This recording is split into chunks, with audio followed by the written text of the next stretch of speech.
चीज नष्ट हो जाएगी। और जब तक रहेगी भी तब तक भी कमी बनी रहेगी।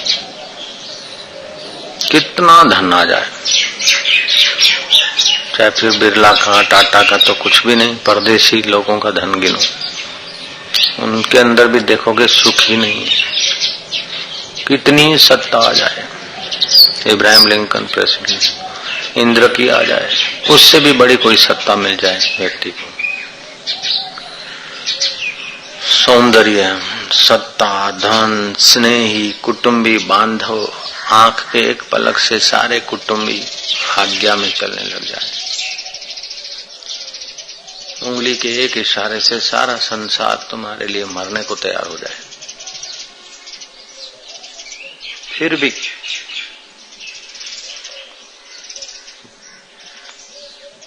कुछ नहीं मिला, क्योंकि वो रहेगी नहीं परिस्थिति, स्थिति नहीं रहेगी। वो परिस्थिति स्थिति पाकर पूर्णता का अनुभव भी नहीं होगा, और वो स्थिति परिस्थिति रहेगी भी नहीं, और होते हुए अंदर में खटका और अपूर्णता बनी रहेगी। ये कैसे? उंगली के एक इशारे से सारी दुनिया के लोग मेरे हो जाएं, मेरे लिए मर मिटने को तैयार हूं, और दुनिया भर का पूरा धन और सत्ता मिल जाए तो पूर्णता क्यों नहीं होगी? ये सब प्रकृति की चीजें हैं। प्रकृति ब्रह्म के एक हिस्से में है। प्रकृति स्वयं अपूर्ण, तो उसकी जो चीजें हैं वो पूर्ण कैसे हो सकती? दूसरी बात, जो चीजें मिली है वो बिछड़ेगी। जब शरीर भी मिला है तो बिछड़ेगा, तो उंगली के इशारे कब तक करेंगे? शरीर भी तो शाश्वत नहीं है, अनित्यानि शरीराणि, वैभव भी शाश्वत नहीं, और रोज मौत की तरफ जीवन जा रहा है। तो उपाय क्या करें?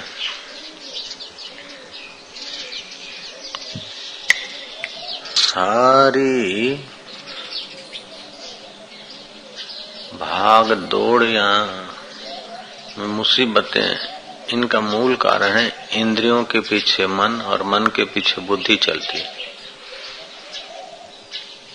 इंद्रियों के पीछे मन और मन के पीछे बुद्धि चली तो कुछ भी मिल गया, कुछ भी पा लिया, कुछ भी कर लिया, वो सब नश्वर होगा और अपूर्ण होगा और खटका बना रहेगा। ऐसा नहीं कि गरीबों को खटका है, अमीरों को भी खटका है, सत्ता विहीनों को खटका है तो सत्ताधीशों को भी खटका है, बीमारों को खटका है ना, तंदुरुस्तों को भी खटका है।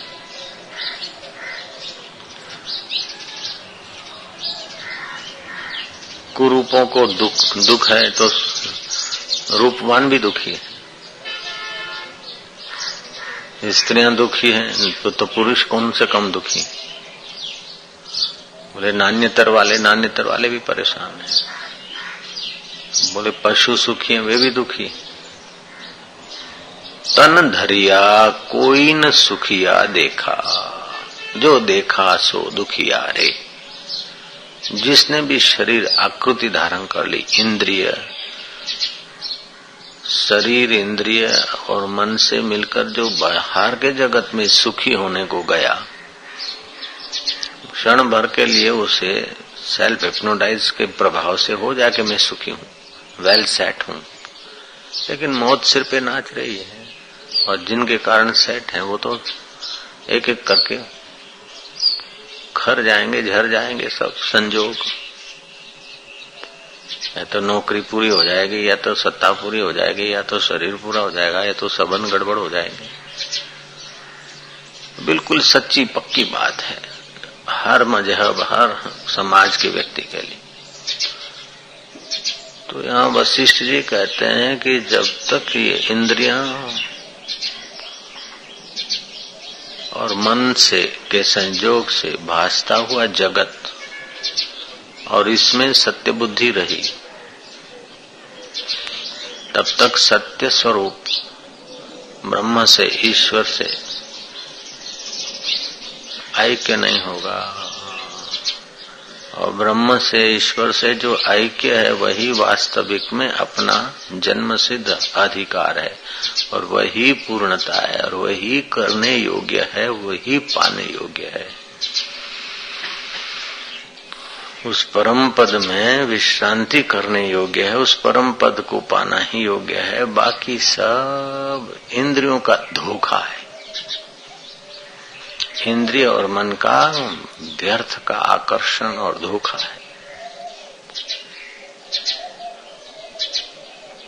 तो इस धोखे से छूटने के लिए अंतःकरण शुद्ध, शुद्ध अंतःकरण में शुद्ध विचार है। अंतःकरण शुद्ध के लिए निष्काम कर्म, अंतःकरण की एकाग्रता के लिए ध्यान, उपासना और अज्ञान मिटाने के लिए ज्ञान की जरूरत है। ज्ञान क्यों नहीं ठहरता है कि अंतःकरण की शुद्धि और एकाग्रता की कमी है। और शुद्ध भी कर ले, एकाग्र कर ले, और जिनको आत्मज्ञानी गुरु नहीं मिलते वे भी बेचारे फिर अशुद्ध और चंचल हो जाते हैं। अंतःकरण शुद्ध अंतःकरण में सिद्धियां, सत्य संकल्प, सामर्थ्य आदि आता है। लेकिन जरूरी नहीं कि इतना सब करे कि सिद्धियां आए तब तक एकाग्र करता रहे, शुद्ध करता रहे। नहीं, थोड़ा बहुत अंतःकरण शुद्ध हुआ अथवा तो शुद्ध तत्व का चिंतन करने से, अंतःकरण से अपने को पृथक जान के परमात्मा आकाश रूप जान, नाम रूप सब कुछ छू हो जाता है। रात को गहरी नींद में क्या रहता है? अमीरी रहती कि गरीबी, नाम रहता है कि कोई रूप रहता है? कुछ नहीं। और ब्राह्मी स्थिति जैसी प्रगाढ़ नींद में है स्थिति, वैसे ही जागृत में अनुभव में आती है ब्रह्मवेता है। जरूरी नहीं ब्रह्मवेता तुम्हारे छोटे छोटे व्यवहार में बड़ा कुशल दिखे। चित्रासनी वाले महाराज तो क्या कपड़े पहनते थे तो बदलते नहीं, उनके नजीक बैठो तो बदबू आए। लेकिन तुम्हारे जैसे करोड़ों लोगों का धन मिलाकर भी उनके रत्ती भर आत्मधन के आगे रखें तो कोई वैल्यू नहीं तुम्हारे धन की। इतने वो आत्मधन के धनी थे चित्रासनी वाले। तुम्हारे हमारे व्यवहार को माप तोल के एक दूसरे को बड़ा छोटा मानना, ये इंद्रिय जगत है। लेकिन आत्मिक जगत के आगे इन चीजों की कोई कीमत ही नहीं। चतुराई चूल्हे पड़ी, पूर्व पर्यो आचार, तुलसी हरि के भजन बिन चारो वर्ण चमार। चमड़े के शरीर को संभाल संभाल के, चतुर बना बना के, वेल सेट कर करके कब तक? या तो मकान रह जाएगा, या मकान चला जाएगा, या तो सेठ चला जाएगा, या तो कुर्सी चली जाएगी, या तो नेता चला जाएगा, या तो बेटा मर जाएगा, या तो बाप ही चला जाएगा, या तो पत्नी मर जाएगी, या तो पति ही मर जाएगा, या तो संबंध खट्टे हो जाएंगे, या तो संबंध टूट जाएंगे।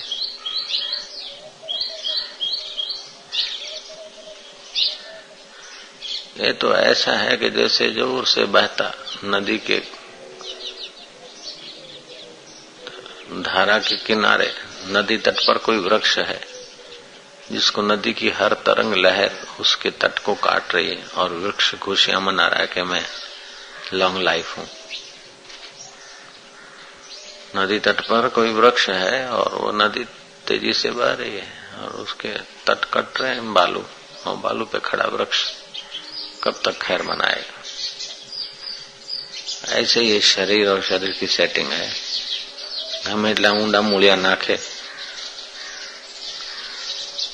નદીના રેતાળ પ્રદેશમાં, વૃક્ષ ગમે એટલા ઊંડા મૂળા નાખે,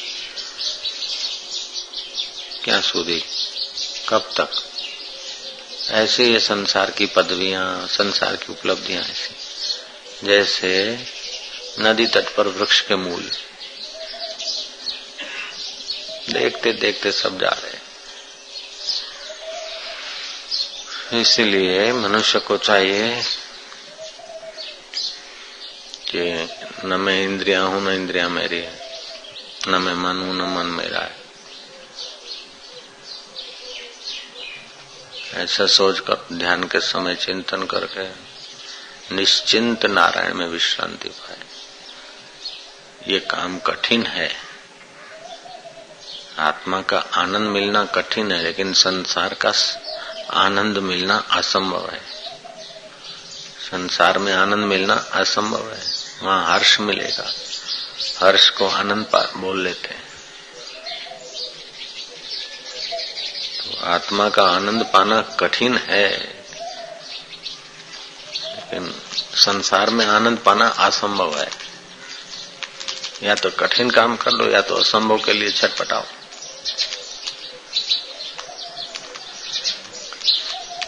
भगवान राम जिसके पुत्र हैं, ऐसा दशरथ, वो भी रोके गया, संसार से दुखी होके गया।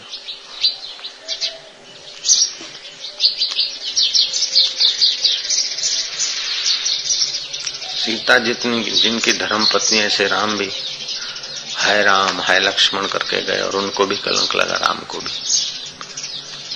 राम जिसका पति है, ऐसी पतिव्रता सीता, उसको भी संसार में सफर करना पड़ा। आकृति लेके आए ना, हाँ, आकृति होते हुए अपने निराकार स्वरूप में जगे थे, इसलिए बाहर से दुखी होते हुए भी अंदर दुखी नहीं थे, बाहर से सुखी होते हुए भी भीतर सुखी नहीं थे। सुख दुख से पार परम पद में जगे थे सियाराम, इसीलिए उनका नाम लेकर भी अभी लोग अपना मन पवित्र करते हैं। तो जैसे सियाराम सुख दुख में सम रहते थे, कभी मोहन भाव भोग पाते राम जी, तो कभी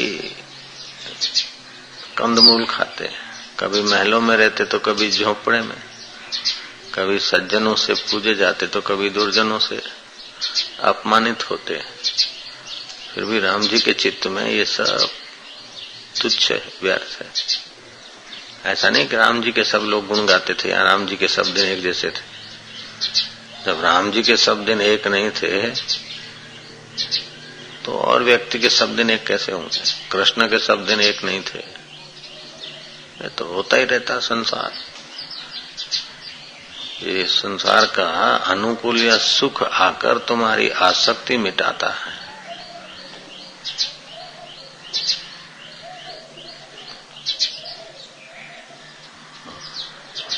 सुख आकर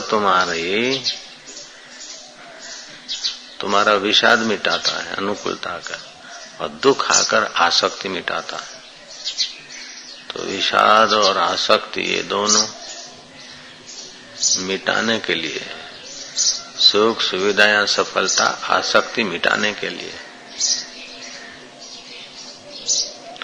दुख विघ्न आदि ये भी जगत की सत्यता को मिटाने के लिए, दोनों मिटा के अमिट में पहुंच जाए। दुख विघ्न बाधा बाहर से तो दिखते जहर के, विष के, लेकिन भीतर से अमृत के बने होते। आसक्ति मिटाते, सत्यता मिटाते।